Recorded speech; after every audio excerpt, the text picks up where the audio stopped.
University student were killed early today as gangsters reportedly terrorized residents of Kahawa and Dani Estate in Nairobi. Confirming the incident, Nairobi County Commander Benson Kibue said 4 gangsters armed with pistols and crude weapons raided a home at around 3:30 a.m., killing a watchman before stealing money and mobile phones from the owner. Kibue said on the way out, the gangsters met with a Kenyatta University student who was heading to the hostel. He said the gang attacked the student with a metal bar, killing him on the spot. And the police commander said as the robbers left the scene, they met with authorities on patrol, prompting a shootout that left one of the gangsters dead, while 3 of his accomplices escaped with bullet wounds. They recovered a pistol and a sword from the body. I'll be telling you that. I'll bring you the pictures in a short while. Now, Kenya has been called a role model in energy production after members of the East Africa Legislative Assembly praised it for its efforts in generating clean energy from geothermal sources. Our reporter Feb2014 has more on this story.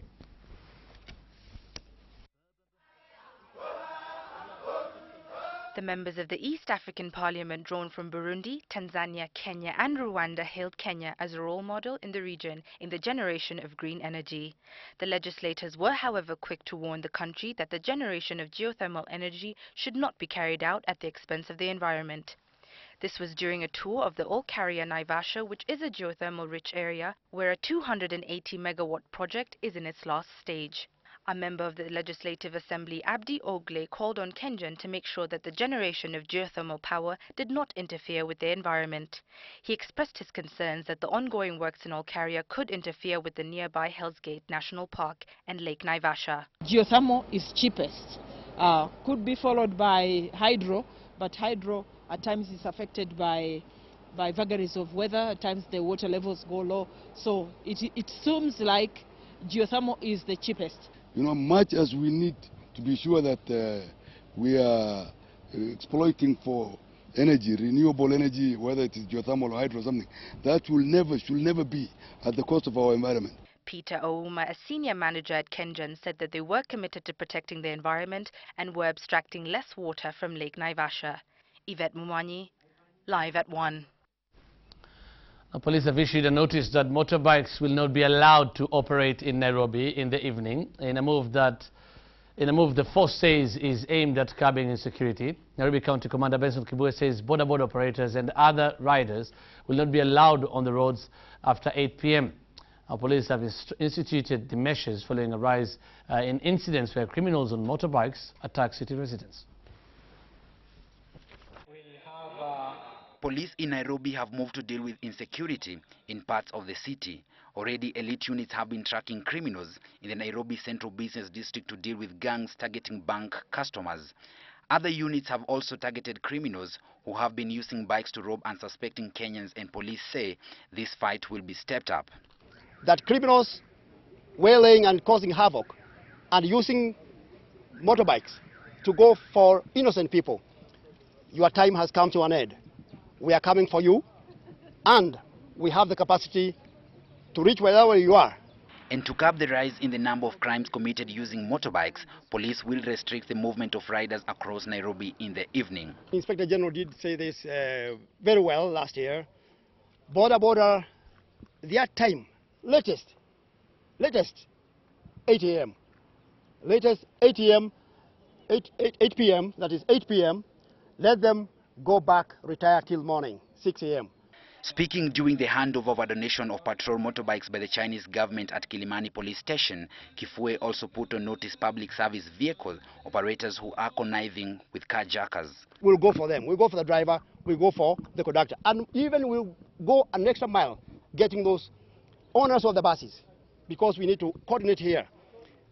Mwananchi, police officer, owners of the bus and any other operator, so that we can be able to nip in the bud this crime of hijacking. The city police boss says officers will not relent in their crackdown on crime.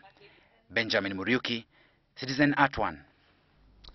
Back to our earlier story, 3 people, among them a Kenyatta University student, were killed early today as gangsters reportedly terrorized residents of Kahawa and Dani Estate in Nairobi. Confirming the incident, Nairobi County Commander Benson Kibue said 4 gangsters armed with pistols and crude weapons raided a home at around 3:30 a.m., killing a watchman before stealing money and mobile phones from the owner. Now, Kibuye said on their way out, the gangsters met with a Kenyatta University student who was heading to the hostel. He said the gang attacked the student with a metal bar, killing him on the spot.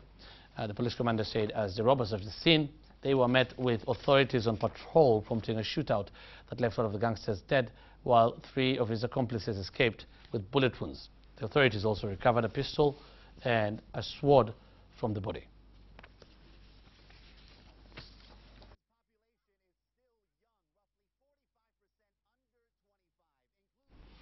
Across the borders, Egyptian analysts say that there was no direct relation to the recent resignation of members of the interim government and the upcoming presidential elections. The entire cabinet resigned on Monday in what many saw as a move to pave way for the Egyptian Army Chief Field Marshal Abdel Fattah al-Sisi to declare his candidacy for the presidency. Interim Prime Minister Hazem Beblawi did not give clear reasons for his government resignation, which came amid a series of strikes, including one by public sector workers and rubbish collectors, and an acute shortage of cooking gas.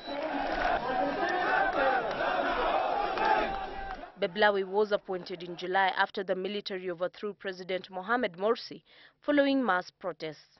The cabinet's decision to submit its resignation to interim president Adli Mansour was made after a 30-minute meeting on Monday, attended by, among others, Field Marshal Abdel Fattah al-Sisi, the commander-in-chief of the armed forces.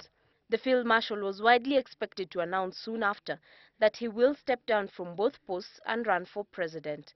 Analysts have, however, said that the resignation had no direct relations on whether or not the military chief and defense minister Abdel Fattah al-Sisi will vie in the upcoming presidential election. According to the new constitution approved in January, an election must take place by mid-April. Zedikos gave for Citizen Live at 1. Well, Live at 1 takes a short break now. We'll be back with business and sports news. Stay tuned.